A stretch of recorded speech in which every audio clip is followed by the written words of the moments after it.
Depression, happiness, डर, गुस्सा, जलन, हम सभी ह्यूमन का एक डार्क साइड होता है। इन चीजों की वजह से ही हम अक्सर अपने इमोशंस पर काबू नहीं रख पाते और जाने अनजाने में गलत डिसीजन ले लेते हैं, जिसकी वजह से हम अपनी लाइफ में वो अचीव नहीं कर पाते जो हम कर सकते थे। इस बुक समरी में आप इंसान के स्वभाव के सभी 18 लॉज के बारे में जानेंगे, जिससे आप अपने बिहेवियर में चेंज लाकर स्ट्रेस और एंजाइटी को दूर कर पाएंगे और आप लाइफ में जो भी अचीव करना चाहते हैं उसे अचीव कर पाएंगे। तो चलिए बिना किसी देर के स्टार्ट करते हैं। और यदि आपने अभी तक यूनाइकर ऑडिबल को सब्सक्राइब नहीं किया है तो जरूर कर दीजिए। Let's start. Law number 1, इरैशनैलिटी। हम मनुष्य स्वभाव से इरैशनल होते हैं, जिसका मतलब होता है हम बहुत से काम बिना सोचे समझे करते हैं। एक एग्जाम्पल आप सबने देखा ही होगा, जब भी किसी को पहला प्यार होता है वो पागल जैसा हो जाता है और बहुत सी गलतियां करता है। जैसे गर्लफ्रेंड बोले कि इतने पैसे दे दो तो इमोशंस में आकर दे देता है, और अगर गर्लफ्रेंड धोखा देकर चली जाए तब पछताता है और तब होश में आता है। ऐसे ही बहुत से लोगों को लगता है कि बड़ी सी गाड़ी या बंगला होने पर वो बहुत खुश होंगे, लेकिन इस बात में कोई भी लॉजिक नहीं है। विजय माल्या के पास इतना पैसा होते हुए भी वो खुश नहीं रह सका। वो फ्रॉड करने की वजह से हर जगह बदनाम हो चुका है, जबकि एक किसान मेहनत की खाता है और संतुष्टि से जीता है, रात को गहरी नींद का भी आनंद लेता है, उसे सही मायने में खुश समझा जाएगा। तो दोस्तों, हमें अपने हर ओपिनियन या डिसीजन को रैशनल तरीके से एनालाइज करना चाहिए और चीजों के प्रति एक नई सोच या एटीट्यूड बनाना चाहिए। Law number 2, narcissism. मानव स्वभाव से नार्सिसिस्ट भी होता है, जिसका मतलब है वो हर चीज में अपना स्वार्थ देखता है, यानी हर चीज में उसकी मैं करने की आदत होती है। नार्सिसिस्ट आदमी चाहता है कि सारी लाइमलाइट उसे ही मिलती रहे, हर कोई उसी की बात करे, उसकी सुने, उसके कहे पर चले। लेकिन दोस्तों, इससे फायदा कम और नुकसान ज्यादा होता है। नार्सिसिस्ट आदमी को बहुत जल्दी लोग पहचान जाते हैं और उससे दूरी बना लेते हैं और कोई भी उसकी हेल्प नहीं करता। इसीलिए हमें अपने इस नेचर को कंट्रोल करना चाहिए। अगर हो तो सेवा भाव डेवलप करना चाहिए, क्योंकि जैसे बीज आप बोते हो वैसा ही फल आपको मिलता है। आज आप किसी की हेल्प करेंगे तो बाद में किसी न किसी रूप में वो वापस लौटकर जरूर आएगी। Law number 3, role playing. हम बचपन से ही बहुत अच्छे एक्टर्स होते हैं। किसी को भी झूठ बोलने में और अपने फेशियल एक्सप्रेशन से अपनी बातें बताने में हम बहुत स्मार्ट होते हैं। एक छोटा बच्चा रोने से ये बताता है कि उसे खाने की जरूरत है। किसी को गिफ्ट मिलने से उसके चेहरे पर एक स्माइल आ जाती है, वो इंडिकेट करता है कि वो कितना खुश है। हम बचपन से ही हर एक सिचुएशन के लिए अलग अलग एक्सप्रेशंस बनाते आ रहे हैं। जैसे जैसे हम बड़े हो रहे हैं, इसी चीज को हमारे सबकॉन्शियस माइंड्स ने फिक्स कर लिया है। हमें ये पता होता है कि हमें किस सिचुएशन में कैसे फेशियल एक्सप्रेशन और कैसे रिएक्ट करना है। हम सभी इंसानों के 2 फेस होते हैं, एक फेस जो हम दुनिया को दिखाते हैं, दूसरा फेस जो सिर्फ हमें पता होता है। किसी भी इंसान को अच्छे से जानने के लिए आपको मास्क के पीछे छिपे हुए दूसरे इंसान को जानना होगा। अगर आप मास्क के पीछे छिपे हुए उस इंसान के नकली इंटेंशन को जान जाओगे तो आप उसके बारे में बहुत कुछ जान सकते हो। ऑथर बताते हैं कि किसी भी इंसान के मास्क के पीछे के इंसान को जानने का जो सबसे अच्छा तरीका है वो इंसान की बॉडी लैंग्वेज को अच्छे से स्टडी करना है, क्योंकि हम तो अक्सर झूठ बोल लेते हैं लेकिन हमारी बॉडी लैंग्वेज कभी झूठ नहीं बोलती। अगर आप लोगों के बॉडी लैंग्वेज को पढ़ना सीख जाएंगे तो आप किसी भी इंसान को बहुत अच्छे से जान जाएंगे, उसके नेचर और उसके बिहेवियर को बहुत अच्छे से पहचान पाएंगे। Law number 4, character. बहुत से लोगों का बाहरी कैरेक्टर उनकी असलियत से मेल नहीं खाता। कुछ लोग बाहर से खुश नजर आते हैं लेकिन अंदर से दुखी होते हैं। कुछ लोग सामने से फ्रेंड होने का नाटक करते हैं लेकिन पीठ पीछे दुश्मनी निभाते हैं। ऐसे ही बहुत से सेलिब्रिटीज हमें पर्दे पर तो बहुत अच्छे लगते हैं लेकिन अपनी असल जिंदगी में वो तरह तरह की प्रॉब्लम्स झेल रहे होते हैं। हमें उनका सिर्फ फेम नजर आता है, पेन नहीं। इसलिए इस लॉ की हेल्प से आप लोगों का सही कैरेक्टर पहचान पाएंगे। Law number 5, कॉवेटसनेस।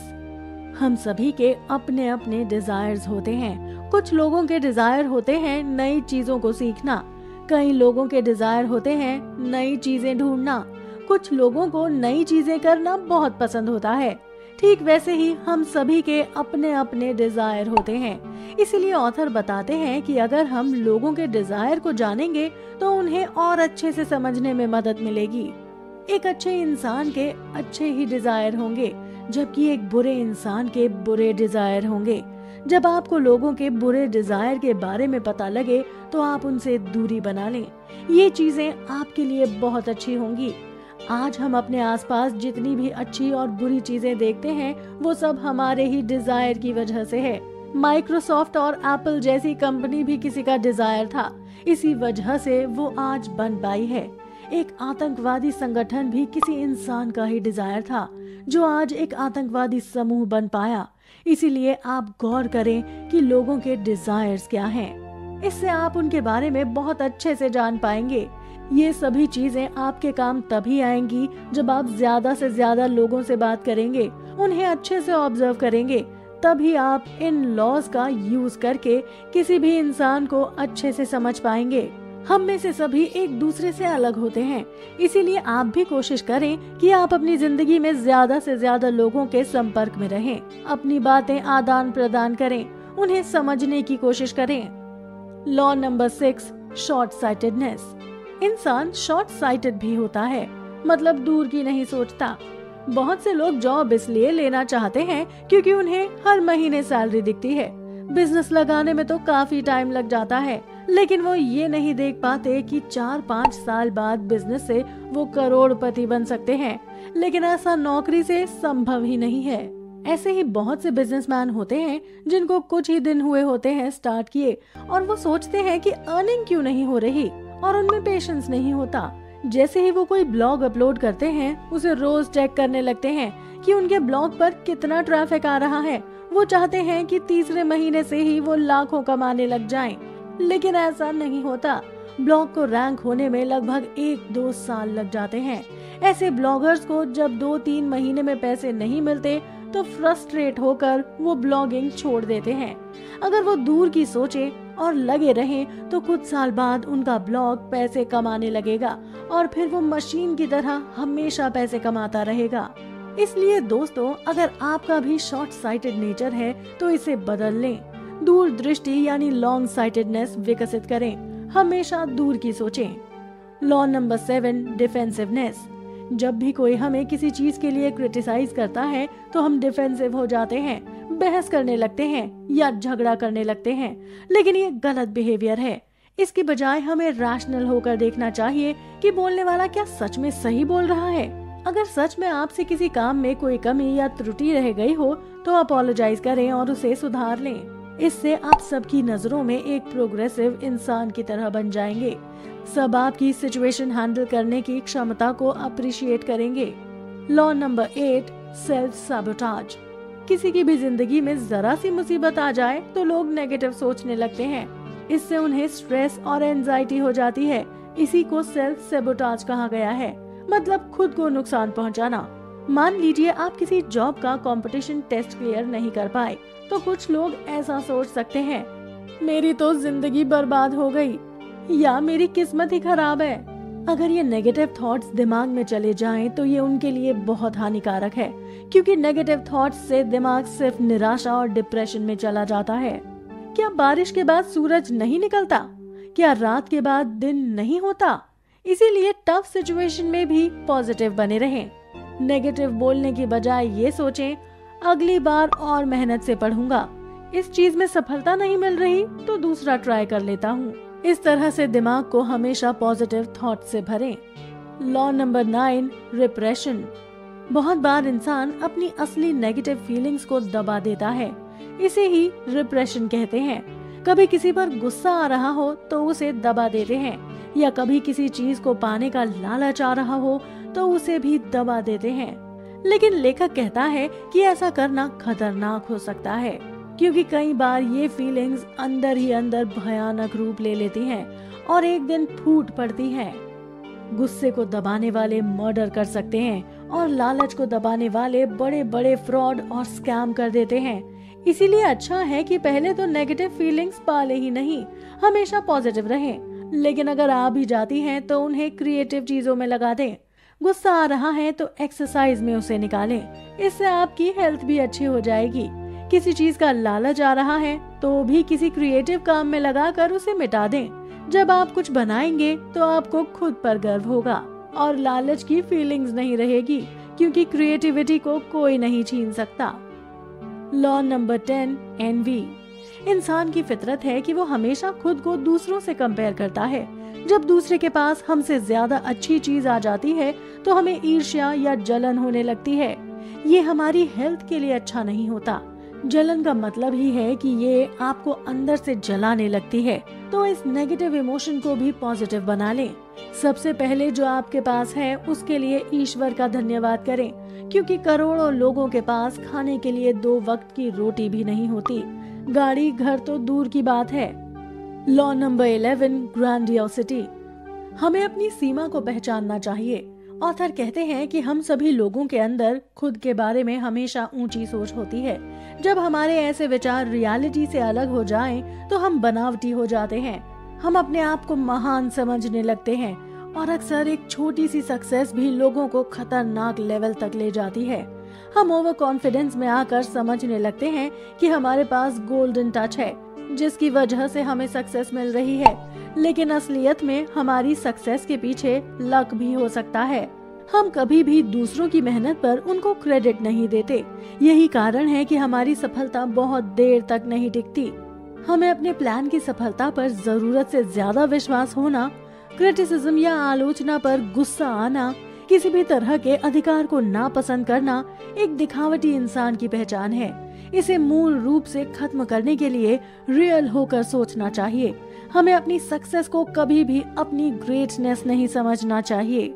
एक दिखावटी इंसान जिसमें टैलेंट और एनर्जी होती है वो लीडर तो हो सकता है, लेकिन वो खुद के लिए और दूसरों के लिए खतरनाक भी हो सकता है। दिखावटी इंसान कभी भी वास्तविक होकर नहीं सोचते। वो ऐसे सोचते हैं जैसे महान होना उनकी किस्मत में लिखा है। ग्रैंडियोसिटी यानी बड़ा बनने की इच्छा एक ऐसी एनर्जी है जो हम सब में होती है। ये हमारे पास जो है उससे अधिक पाने के लिए और अपनी पहचान बनाने के लिए हमें एनकरेज करती है। समस्या ग्रैंडियोसिटी की एनर्जी में नहीं है, समस्या उसमें है कि हम इसे किस तरह से यूज करते हैं। हमें इस एनर्जी का इस्तेमाल अपनी प्रॉब्लम्स को सॉल्व करने के लिए करना चाहिए, अपनी रिलेशनशिप को बेहतर बनाने के लिए करना चाहिए, ना कि खुद को दूसरों से ऊंचा दिखाने के लिए करना चाहिए। Law number 12, gender rigidity. मर्द हो या औरत, दोनों ही अपने जेंडर के अकॉर्डिंग बर्ताव करते हैं, लेकिन लेखक का कहना है कि सिचुएशन के हिसाब से हमें बदलना चाहिए और रिजिड नहीं रहना चाहिए। औरतों को हमेशा इमोशनल नहीं होना चाहिए, वैसे ही मर्दों को हमेशा अग्रेशन नहीं दिखाना चाहिए, बल्कि प्यार और शांति से बात करनी चाहिए।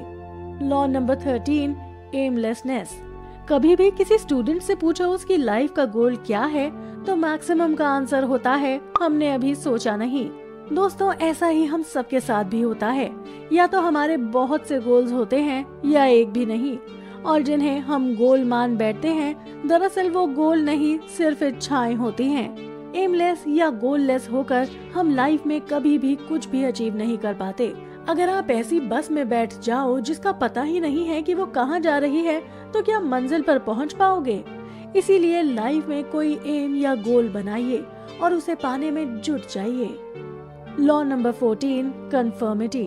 हम सब हमेशा किसी न किसी सोशल सर्कल में फिट होना चाहते हैं, इसी को कंफर्मिटी कहते हैं। लेकिन इस चक्कर में हमें अपने ओपिनियंस को किल करना पड़ता है। कई बार तो गलत चीजों के लिए अग्री भी होना पड़ता है। जैसे सभी टीनेजर चाहते हैं कि वो दोस्तों के ग्रुप में शामिल हों और उन्हें अटेंशन मिले। अगर उस ग्रुप के बाकी दोस्त सिगरेट पीते हैं तो उसमें शामिल होने वाला नया टीनेजर भी फिट इन होने के लिए सिगरेट पीने के लिए तैयार हो जाता है। उसे डर होगा कि अगर उसने ऐसा नहीं किया तो सब उसे क्रिटिसाइज करेंगे। लेकिन दोस्तों ऐसा नहीं है। आपको गलत काम के लिए अग्री होने की जरूरत नहीं है। आप उस आदमी से अकेले में लॉजिकली बात करें जो सबसे ज्यादा फोर्स करता है। उसे समझा दें कि इस तरह से ना बोला करे। इसके अलावा हर ग्रुप में समझदार लोग भी होते हैं, आप उनसे बात कर सकते हैं। इस तरह से ग्रुप डायनेमिक्स को समझें और अनुकूल आचरण रखें। Law number 15, फिकलनेस। दोस्तों, फिकलनेस का मतलब होता है चंचल स्वभाव। मानव स्वभाव से ही चंचल होता है। उसका मन कभी भी एक चीज पर स्थिर नहीं होता। गीता में श्री कृष्ण ने भी कहा है, हे अर्जुन, मन चंचल है, लेकिन अभ्यास और वैराग्य से इसे काबू में किया जा सकता है। कुछ लोग एक के बाद एक बिजनेस लगाने पर लग पड़ते हैं, कभी भी एक बिजनेस पर लंबे समय तक नहीं टिक पाते, इसीलिए उनका कोई भी बिजनेस नहीं चल पाता। इसीलिए चंचलता और अधीरता छोड़कर हमें एक ही गोल पर फोकस करना चाहिए और तब तक जुटे रहना चाहिए जब तक वो अचीव ना हो जाए। Law number 16, aggression. धरती पर ऐसा कोई आदमी पैदा नहीं हुआ होगा जिसका कभी किसी से झगड़ा ना हुआ हो।